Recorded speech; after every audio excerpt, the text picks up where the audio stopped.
Hi, welcome to Punchline Talks, the business breakfast briefers. I'm Mark Owen, and each week I invite a panel of business experts to review the morning newspapers, find out what's happening in their own individual business and their own individual business sectors, and finally, what's caught their eye in this week's Punchline. But before I start, I just want to thank our fantastic sponsors, Hazelwood's Accountants and Business Advisors, and I really couldn't do the show without them. Okay, let's meet the panel. We've got Mark Cummings. He's the ex-BBC Radio Gloucestershire breakfast presenter. He's a journalist, he's a reporter, he's a quizmaster, he's a Yorkshireman, a lover of the county, a personal friend of mine, and now he's an author. His brand new book is out, Glorious Gloucestershire. So we'll find out all about that and how difficult it is to get a book off the ground. We've got Richard East. He's the founder and CEO of RE Recruitment. Richard started the company in 2001. It now has 6 offices, 85 staff, a turnover of 50 million. So we'll find out more about the company, but also about the job market here in Gloucestershire. What's really going on behind the scenes, and also what different types of jobs are in high demand. So thanks ever so much for joining us, Richard. Looking forward to that. We have Simon Evans. He's the founder and director of Clear Future Financial Planners, based at West End Business Park in Stonehouse. He started the business 3 years ago. They're completely independent financial advisors. And as you reach my age, and I'll be 60 this year, you become more and more interested in Simon. I'm sure you're interested anyway, but you become even more interested. So we'll find out about that. What are more business owners looking to get out of Dodge, sell up? Have they had enough? And also, what's his top 3 tips for retiring? And finally, last but not least, we have a personal friend of mine, is Vikki Walters. She is the strategic lead of inclusion of employment at Gloucestershire County Council, based at the city's employment skills hub. She's got lots of stuff on her plate, spinning lots of things, and so I'm looking forward to talking to you and catching up about that, Vikki. She was also voted the most popular person to share a bottle of wine in with 2022-2023, and I can personally vouch for that. Okay, let's see what's making the headlines. Here we go. I'm going to ignore the first one about Alzheimer's, but go down to the bottom of the Daily Telegraph. Actually caught my eye. Unions push Labour to repeal Thatcher's anti-strike clause. The Daily Mirror, sacked. Jamie Genius, shock move. Daily Mail, furious dementia drug denied to patients on the NHS. The Daily Express, why is it only rich can get Alzheimer's wonder drug, says the Daily Express. The Times, don't lock up criminals till next month. Courts urged. The Metro, jab hope in fight against lung cancer. The Financial Times, AstraZeneca threats vaccine plant shifts to US after Rees Wade's aid cut. The Eye, UK trade union chiefs split over how to get the best deal out of the Chancellor. I think everybody can get a decent deal out of her at the moment. And The Guardian, concerns over attainment gap as GCSEs return to pre-COVID levels. And the Daily Star, Lily Savage. Apparently there's a big storm heading our way. Anyway, let's meet the panel. Okay, Mark, let's start with you. It says Joe Cummings. We can call you Joe if you like. Call me Joe. What have you picked out for us from the papers, please, mate? Yes, my wife's Zoom. I'm on this morning. Well, I'll flick through a few of the stories for you, Mark. The Jermaine Genius one, I mean, this is sort of a show busy one. It's gone on all the front pages. Interesting how they all do it slightly differently. The Sun, it was their exclusive yesterday, but of course everyone else has picked up on it. He has commented. He was actually on a different radio station last night, and he said, well, there's 2 sides to every story. He's going to talk to his lawyers. But they've even taken down his big picture at Media City in Salford. I think the narrative behind this is the BBC with what happened with Strictly, with the Hugh Edwards story, not what he was, was in court about. Separately, Hugh Edwards, there's also been a lot since the Hugh Edwards story about inappropriate messages to staff. So it's pretty clear the BBC clamping down, a new broom in, and they're making sure that they're seen to be doing something. But I guess at some stage, do you think they're just not going to take any chances? I think it's really interesting how they're doing it, because somebody somewhere is going to compare Jermaine Genius, if he's ever accused of anything, if they can ever evidence it, with what other high-profile BBC stars have done with inappropriate emails, and work out, well, you've sacked him, you've erased him, but that person wasn't sacked or erased, they weren't even suspended. So with anything in the BBC or in politics, you know, when you get a big storm, what comes after the storm is a reaction. and who knows what's going to happen with that one, but that is absolutely everywhere this morning. Other stories, what's interesting, just going back to my radio days, and we have a friend here from the County Council on the panel today. Potholes, a national disgrace. This is a piece in The Guardian today. Potholes put cyclists' lives at risk and leave drivers out of pocket. If you ever want to get a reaction on a radio show, just talk about potholes. And secretly, I'd never admit this on air, I kind of felt because you can't win with potholes. You just cannot win. UK, Lil, you mentioned it earlier on, this 80-mile-an-hour storm to wreak havoc on the bank holiday roads. It's interesting when your life changes, where for so many people, this is the end of the summer, isn't it? You've got the bank holiday weekend and it's back to work and the kids go back to school, and this weekend could be wiped out. Whereas when you live a different life and a slightly more varied life, this time of year feels slightly different. And my favourite one in The Sun, finally, a window cleaner is battling to prove he has the only portrait of William Shakespeare made in his lifetime, which could be worth £200 million. But Stephen, apparently, because he's a working class lad, say no one's taking it seriously. He said they saw it on a documentary. His dad rang him and said, he looks like that bloke that's above our telly. So there you go. What a lovely story. Can you show it up? Have you got a copy of it? There we go. That's okay. Fantastic. That'd be worth quite a bit, wouldn't it? Okay, thanks ever so much for that, Mark. Okay, let's go over to you, Richard. What have you picked out from us for the papers, please? Morning, Mark. So the first one I've got is the it's in the Times, and it's an article around the significant increases being given to public sector workers at the moment. I've read down through this article, £9.4 billion a year so far of taxpayers' money per annum to pay for this. She's complained about a £20 billion black hole, but she seems to be rapidly adding to that. And I think there's more strikes to come, more pay rises to come. So that's a bit of a worry. I just wonder how we're actually going to service this debt that she seems to be increasing. So that's my first one. And then bear with me, my second one is from The Sun, and it's one that's perhaps a bit more relevant to me as a business person. It's an article around the illegal immigration at the moment and the problems around that. I think probably I'm just really, really frustrated with the constant batting to and fro between the parties and nobody actually really getting a grip with the problem that we have. And I'll give you an example. My company is one of two companies in the UK that has a poultry visa. We can recruit people over the 3-month period of September through to the end of November for the turkey season, bizarrely, through the Christmas period, from anywhere in the world we want. We do tend to just use Europe ourselves, which is one of the reasons I think we were successful, but we can go anywhere in the world. And it just seems absolutely bizarre to me that we have all these people in hotels and various other arrangements and we're just not giving them the dignity of being able to work themselves. I know there's a lot of politics around it. I know there's lots to be discussed, whether it makes us a soft touch or not. It doesn't have to. There are things we can do around this. There's policing and controls we can do around this, but we can give people their dignity. We can cut out the nonsense of me being able to recruit people in countries that other people are already here from, fleeing. And it just doesn't make sense to me, but that's one that's quite sensitive to me. But actually, if we did ever change the laws, it would cost me money. So perhaps I shouldn't be saying that at the moment, but that's...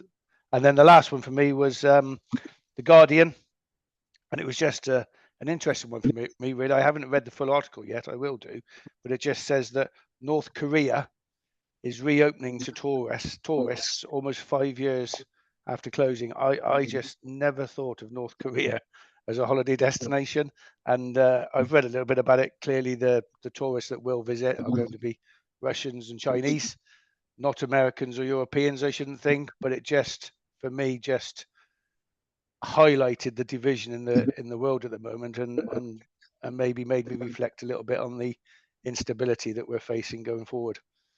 Okay, so, but, and you would definitely not take your camera out, would you? In North Korea, you wouldn't. You wouldn't be seen again. That's a fact. Okay, thanks ever so much for that, Richard. Very interesting. Simon, thanks ever so much for joining the show. What have you picked out from us today, please? Hi, Mark. Yeah, so a couple of articles really on the sort of mixed state of the UK economy in the Times this morning. So, yeah, firstly on the negative side, economic growth likely to slow to around 0.3, 0.4% this recent quarter, and that's down from 0.7 and 0.6 the first half of the year. So that's on the negative side, but there are some positives as well. Whilst growth of projected at 1.2% over the year perhaps isn't too much to be shouting about. There are some positive signs. The manufacturing sector is looking a lot more positive. Its best month in more than 2 years. And also the pound hitting a 13-month high against the dollar. And that also is mirrored in a similar story as well. Whilst there's a negative on the economic optimism from a recent survey with GfK, and that's down 4 points. It's the first decline since earlier this year. There are some positives as well, and that's household finances. People are feeling more positive about their personal finances. I think that's probably down to the recent interest rate cuts, which obviously help households, particularly mortgage holders. And so, yeah, a mixed bag. I guess that reflects the state of the economy at the moment. No, totally agree. It's funny actually. Before we came on air, Rich and I were just talking about business, and a lot of people just saying things are pretty steady at the moment. Doesn't seem to be massive good news. Doesn't be, just steady. Is that how you're finding it, Simon? Yeah, and again, there's another article actually which kind of links in with that, and I'm sure you're aware of the issues the FTSE 100 UK stock market's had over the recent years with not being able to attract companies to list here. Even UK-based companies would go to the States to list on their stock markets. There has been some success there. They've relaxed the rules in terms of companies that we're trying to attract. But yeah, I think that remains to be seen really how much success they're going to have with trying to attract both companies that are based here and overseas. The US in particular stock market is much more attractive in terms of companies that are going to list. So yeah, a mixed bag, and when that, as we touched on earlier, something that the Chancellor to work on in a budget or autumn statement later this year. Okay, thanks so much for that, Simon. Very, very interesting. Okay, let's go to you, Vikki. Great to see you. Great to have you back on the show again. What have you picked out for us, please? So mine is around GCSEs, and we had obviously the GCSE results yesterday, and I picked out a couple of different stories running in, certainly the first one's running several papers around a multimillionaire who left school without any GCSEs, but basically then went to college. So now he is a director of property investment company. He's a strategic advisor for investment banks, a mentor with the Prince's Trust, and he's done exceptionally well, even though he didn't leave with those vital GCSEs. And I suppose kind of the reason why I picked it up was that people this morning will be quite disappointed. Maybe they didn't get the GCSEs they wanted. Maybe last week they didn't get the A levels.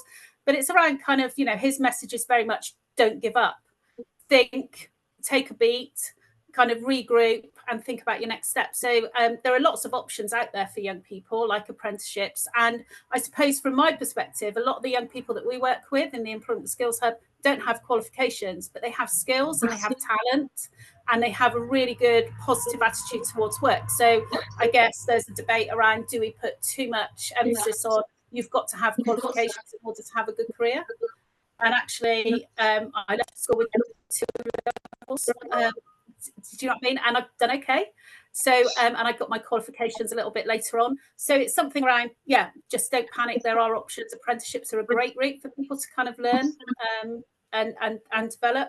And then there was another one about a 74-year-old who got his English GCSE, again, left at 14, no qualifications, but it's kind of learning later in life. And I suppose that's something around older people now have, can still do things. They have a positive contribution to make. So so there's mine. So it's that kind of, let's think about, do we need to say you've got to have qualifications to do a job?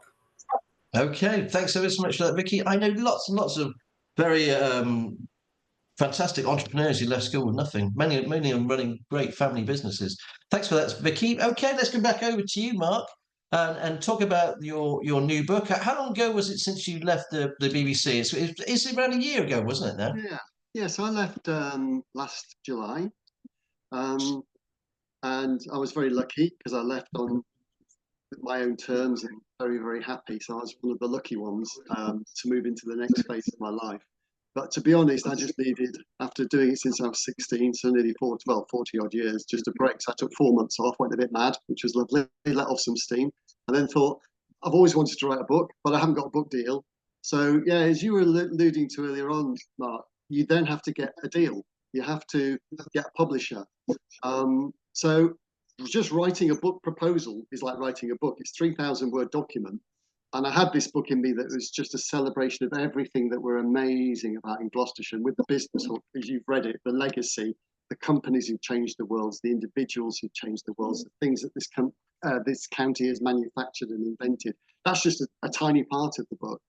And I got an offer from one local publisher, which was lovely, but I didn't feel it gave me the breadth and the length I wanted from it. So in the end, I held out, and I got an offer just before Christmas from the History Press, who are national, but based in Cheltenham.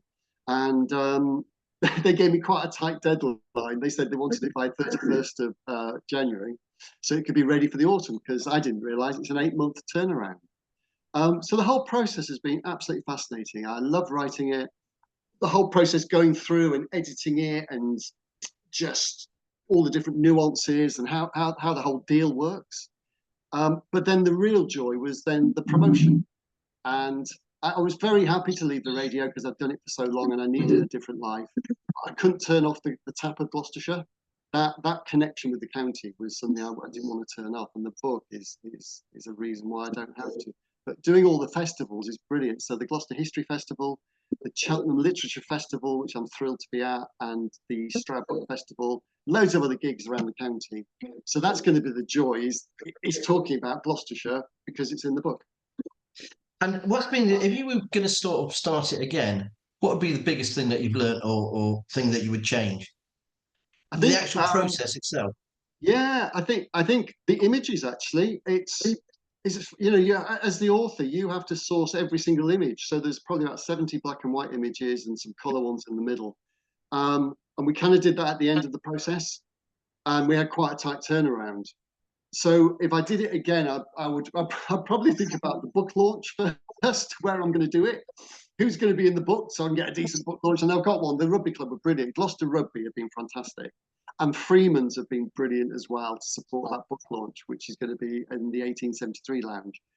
But the images take forever to try and find them. You've got to get the right copyright. So you have to go out and get them yourself.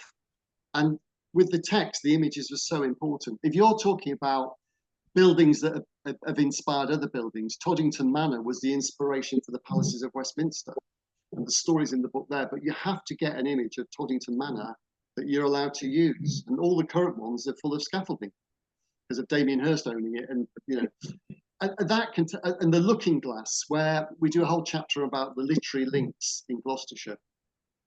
And Lewis Carroll spent his summers in this house in Charlton Kings, and I've been in this house many years ago. And you go to the top of the stairs, and the Looking Glass is there. The thing that inspired Alice through the Looking Glass is there. But to try and get that image was absolutely vital, and that took me ages. So yeah, I would do it in a different way. But yeah, it was fun. Well, like I said, I'm working my way through it. It's absolutely fascinating. I've learned so much already, Mark. Congratulations, and I look forward to coming to your party as well, because I have been invited. Yeah. And I'll bring my book so you can sign it, because they're like rocket horse shit at the moment. You can't get one for love or money. So thanks ever so much for sending me one. Okay, thanks for that, Mark. I'm going to go back over to you, Richard. Richard, let's talk about your business, okay? RE Recruitment, going since 2021. 2001. Sorry, 2001. Can you just give us an overview? Because it's not just one business you run, it's like 2 or 3, isn't it? Yeah, so can you give us an overview? Yeah, sure. RE Recruitment was founded in 2001. Back then we specialised in hospitality, but we broadened ourselves into warehouse, industrial, manufacturing, tech, commercial. So that's a generalist agency now, and that works across the Southwest and South Wales. and we do have some national account business as well. And then in 2011, we opened up Safe Hands Recruitment, which is a healthcare specialist. And that's got 6 branches across the Southwest, West Midlands and Northwest. And then 2 years ago, we tagged on to Safe Hands Recruitment, Safe Hands Healthcare. So we deal with people who have complex needs in residential homes. So RE is the elder statesman. Safe Hands is very buoyant at the moment, and the healthcare piece is new to us. It's just a really exciting, really interesting project. I'm thoroughly enjoying it. Right, and was it because you saw a gap in the market there, or just a need in society? So Safe Hands Recruitment, I employed, she won't mind me saying, but I employed a lady, Katie Armstrong, in RE, and it wasn't going too well. So Katie and I sat down and had a talk about why she was struggling within the RE brand, and it turned out that she had worked in healthcare before. The frightening thing was I wanted to go into healthcare, was quite nervous of it because I thought the compliance and legislation would be so onerous. It was actually more onerous for me to send an Eastern European into a chicken factory than it was to send anybody into a care home, which kind of scared me in some ways, but also meant that perhaps the compliance wasn't as terrifying as I thought it might be. So we started the company up. We have always had excellent compliance. It's one of our USPs. And Katie came in, headed that piece up, and we've never looked back. She's been a fantastic success. And, So and then the healthcare came on the back of that. Sorry. What's the job market like at the moment? Because obviously you're reading the national newspapers, but what's the job market like here in Gloucestershire? So I'm finding the temp market is buoyant. It's returning to pre-pandemic levels in most sectors now, although there is still a caution out there. I'm finding that the perm market is still flat. The big sector in Gloucestershire that seems to have the highest demand is still manufacturing and healthcare. So quite extreme sectors, but manufacturing in particular has a desperate skill shortage, and I still don't see anything within government at the moment that is suggesting we're going to address the skill shortages across all sectors. And I think one of the big challenges that businesses are foreseeing is the pending changes to employment legislation. We just don't know how that's going to look, whether it's going to be diluted. They're talking about removing exploitative 0-hour contracts. We don't know what exploitative is going to be.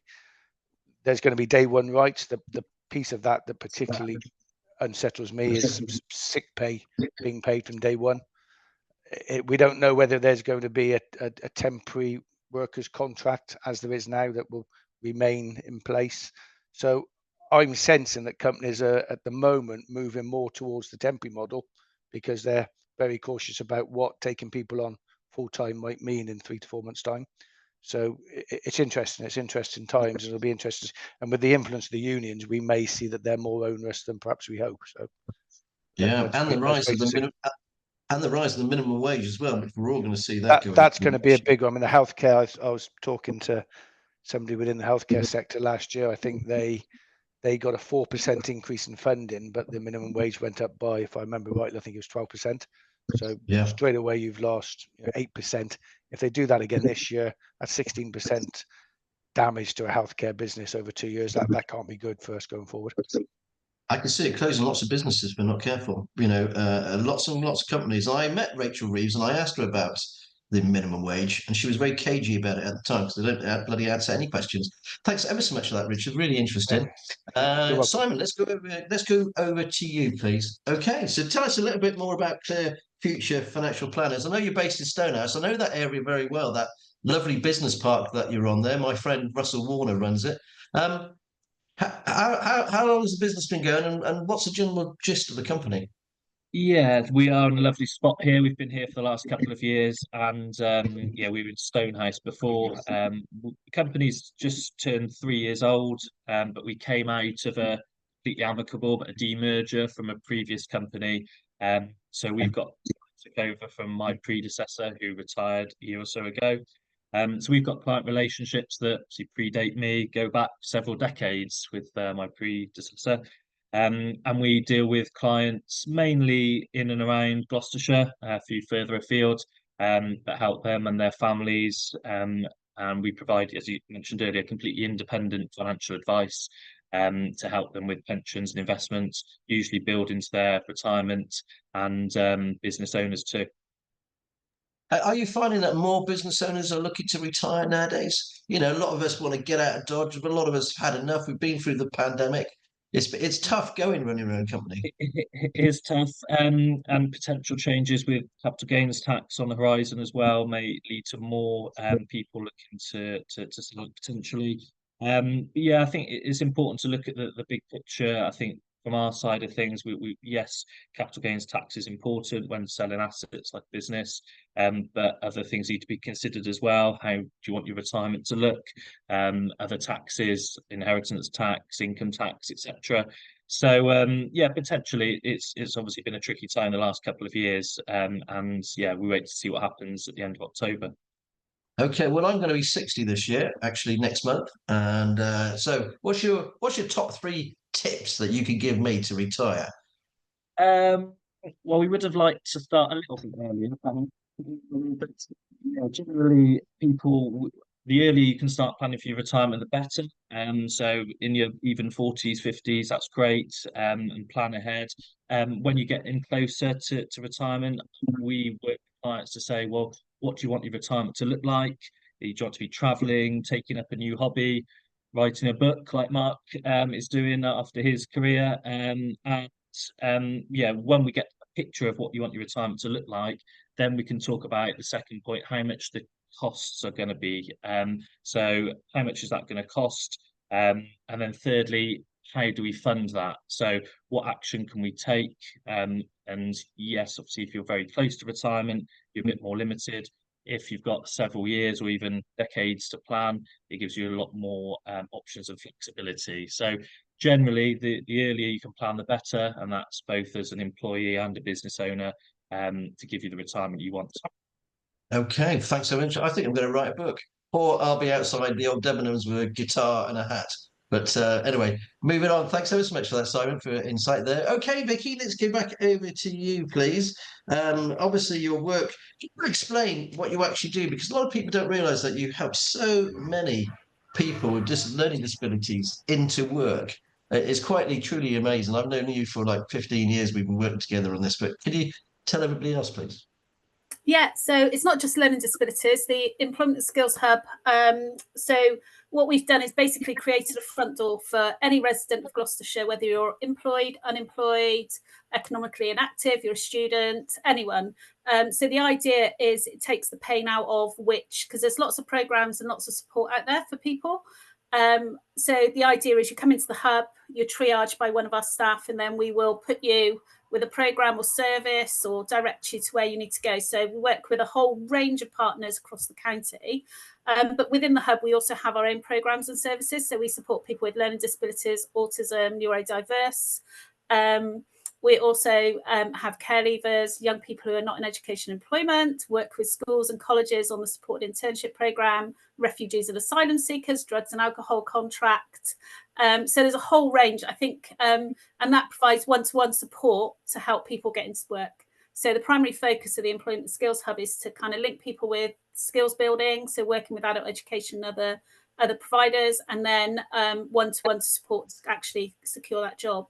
So we're not a recruitment agency, but we do work very closely, obviously, with employers across the county to try and help build inclusive workplaces. So what we're trying to do is actually say, going back to that original conversation around, here's a person who may not have that recent skills or qualifications, but can add some real kind of value to your workplace. So yeah, and what's really interesting at the moment is our links with health. So we've created the Gloucestershire Employment Alliance, and that brings lots and lots of organisations. You came obviously to the first summit that we held back in November, and we held another one in June. So that's basically linking people with health, employment and education. So bringing it all, because those are all really key to anybody. And we know that if people working have a longer life expectancy than those who are unemployed or economically inactive. So there's a big link between health and employment. So we've got a new project called the Work Well Project, which we're going to be working very, very closely with health, with some funding from government to do that for a year. And that's kind of linking and hoping that we can get people who are at risk of long-term unemployment into work and to address some of those health inequalities that exist, particularly in areas of deprivation across Gloucestershire. We've also just started working, we've got some funding to work with refugees and asylum seekers to actually help progress them into voluntary work, employment. We work with Garras, and then working with employers to create kind of good workplaces for refugees and asylum seekers. And we've also hit 2,000 referrals in the Employment Skills Hub since October 2021. So that's incredible. And this month has just been a bumper month. We've got lots and lots of people kind of coming through. So yeah, that's us. So it's very, very busy. And yeah, kind of, yeah. Just full on all the time, Vikki. And if you ever get a chance to work with Vikki, like it's like a tornado going through your place. Thank you ever so much for that, Vikki. And wonderful work that you do there. Okay, let's go back over to you, Mark. Okay, let's we've got the pick of the punchlines. We're running out of time, guys, so we'll have to rattle through these quite quickly if you don't mind. What have you picked out from this week's punchline, please, Mark? What's caught your eye? Yeah, it was the St Michael's Tower piece you did, because I love, with Punchline, it's tough stories, but also all the celebratory stuff, and the fact that the work they've done at St Michael's Tower, the Civic Trust there, it's just a lovely story. I'm an honorary member of the Civic Trust. They're lovely people, and what they do in the city of Gloucester and the way we celebrate our history is amazing. And right at the hub of the Gate Streets is so many stories, so many wonderful stories. So the fact that St Michael's Tower is up and running and scaffolding's down, they've done a brilliant job, is a lovely story. So yeah, I love that one. Okay, thanks very much, Simon. I'm going to bring you in next. What have you picked out from Punchline, please? Yeah, so 2 articles again on that theme of mixed the results in the economy. So number of firms going bust in England and Wales was at 16% year on year, the latest report that you guys documented this week. But on the positive side, there have been lots of new businesses being set up. So 468,000 new firms have started just in the first half of 2024. So again, tough times for some businesses, but also lots of positivity too. Yeah, it'll be interesting which sectors are which sectors are going bust and which sectors are doing well. Thanks ever so much for that, Simon. Okay, back over to you, Vikki. What have you picked from this week's Punchline, please?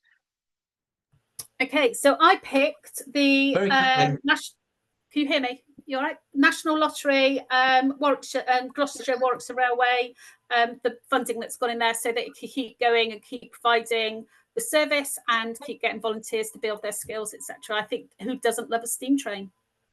Boo boo, very good. I was meant to be meant to do a noise of a train actually, but I came up with boo boo.